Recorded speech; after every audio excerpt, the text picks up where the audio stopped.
everyone, it's Melinda. Today we're going to be looking at my Galena specimens. This was the first one I purchased, and I'm not sure of its original location.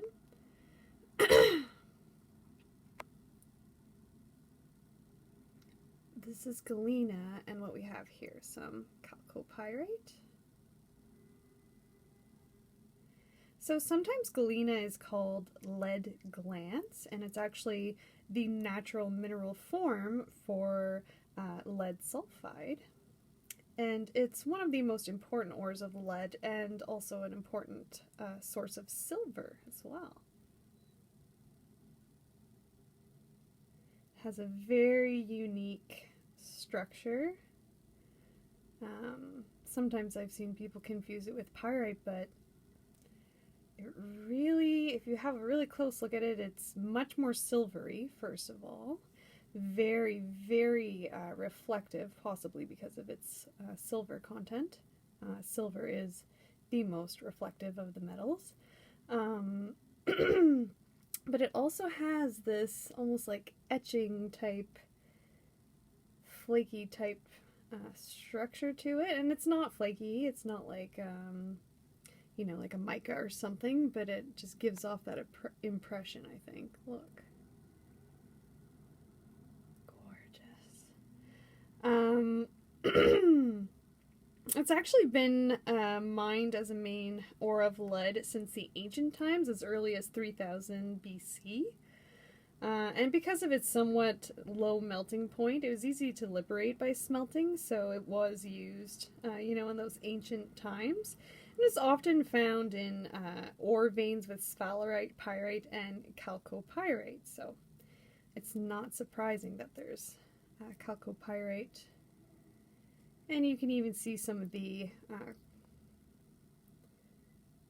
copper leaching little oxide layers. Isn't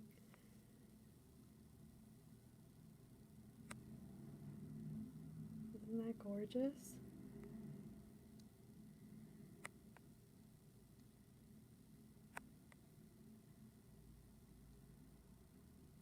So the goldish,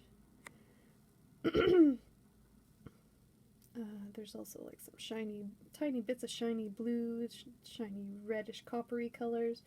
That would be the chalcopyrite. And then the ultra shiny, reflective, I should say, and more silvery, dark silver with the interesting texture is Galena.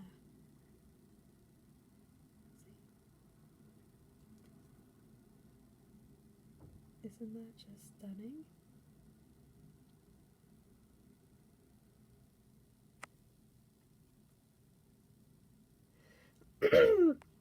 So Galena actually crystallizes as a cubic crystal system and often shows octahedral forms. So here's my Galena cube. This one's from Midelt, Morocco. It's a very common location for Galena. My other specimen is from there as well.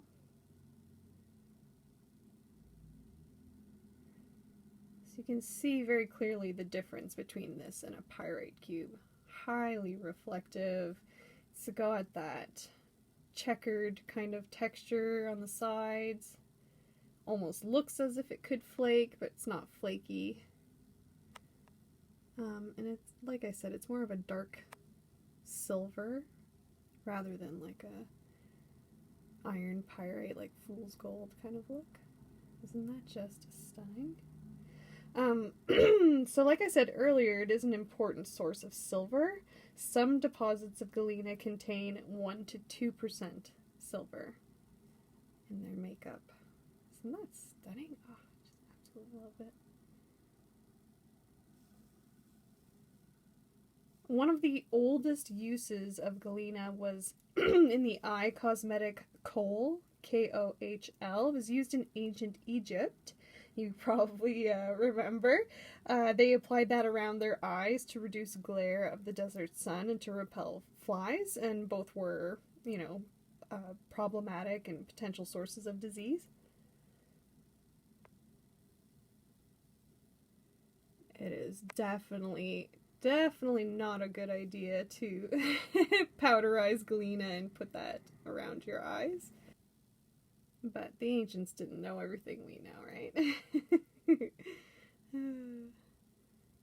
They say that even when you're handling galena, you should, certainly wash your hands afterwards and, be cautious not to touch your eyes and your face and such. So it's kind of crazy that they would put that around their eyes back in ancient Egyptian times.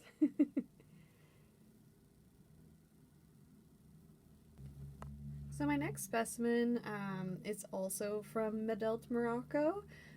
It's galena with cerussite and pink barite.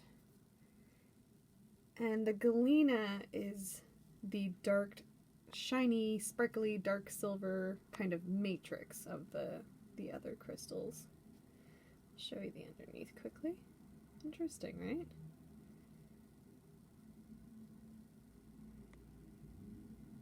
I guess possibly saying galena matrix. I don't know if that's 100% the case, but it is certainly the host of the other minerals.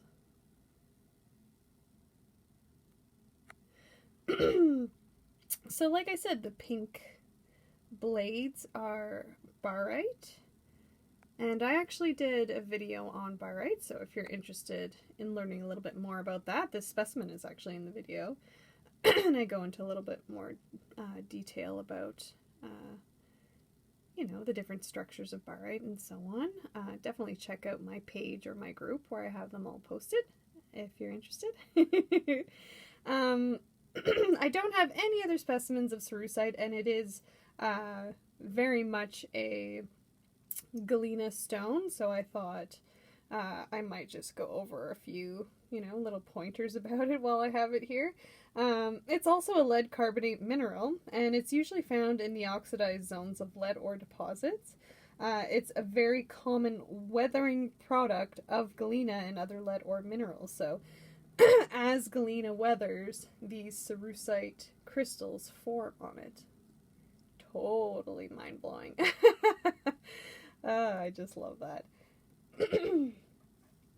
Cerussite's definitely an interesting mineral. It forms an array of fascinating crystal formations and bizarre twinning habits. And my dad has it listed as an aragonite mineral within that same group. Let's see if we can get closer. There we go. Isn't that neat?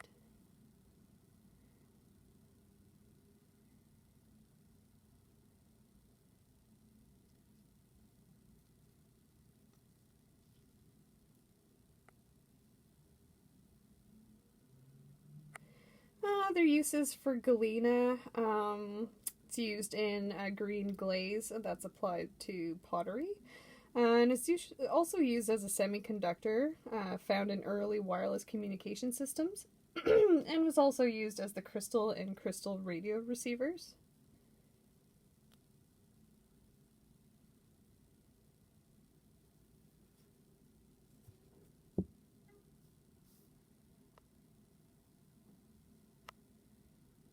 And lastly, we will look at my galena with bornonite and quartz from Huaron, Peru.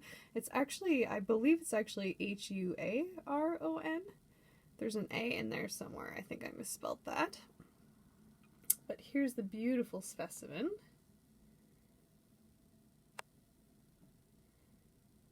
And it was listed as including galena. But as far as I can tell, the only galena I can see is in the base, in the matrix. You can kind of see that silvery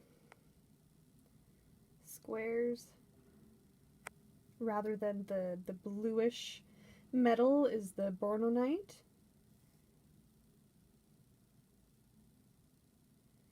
But I'll admit, galena doesn't really show so much on the, showy side of the piece. But I still felt it was worth including in this video because, bornonite is interesting in itself, right? And I absolutely love this. It is another dark, silvery, metallic Mineral, however, kind of shines a bluish, almost like gasoline at times kind of shine. I absolutely love that.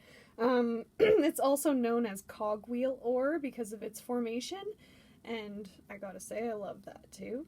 Let's see if I could get a little closer. There we go. So you can kind of see all the little cogwheels.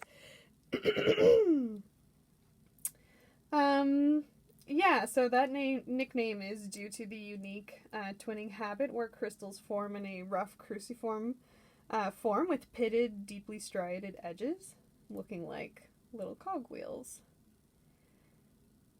And as we can see, bornonite can be very lustrous, a very bright metallic luster, and in this case, not all cases, but in this case it does have like a bluish and sometimes like rainbow shine to it. So apart from these really gorgeous, kind of soft, almost like stubby, oh god, I just love them, these quartz points, not listed in the mineral ID are these gorgeous little iron pyrites. Possibly they felt like they had listed enough minerals. But I'm fairly certain those are little pyrites.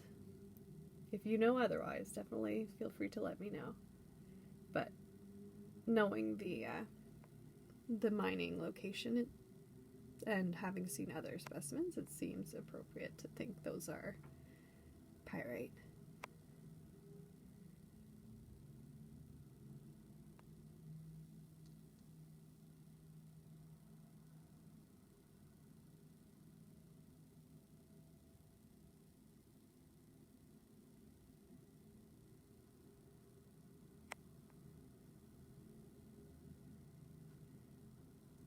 It's a really gorgeous piece, again, one of my most cherished.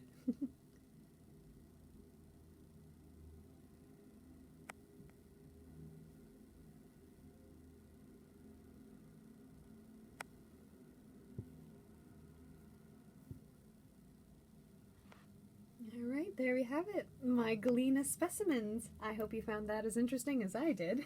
Thanks so much for stopping by, guys. See you next time.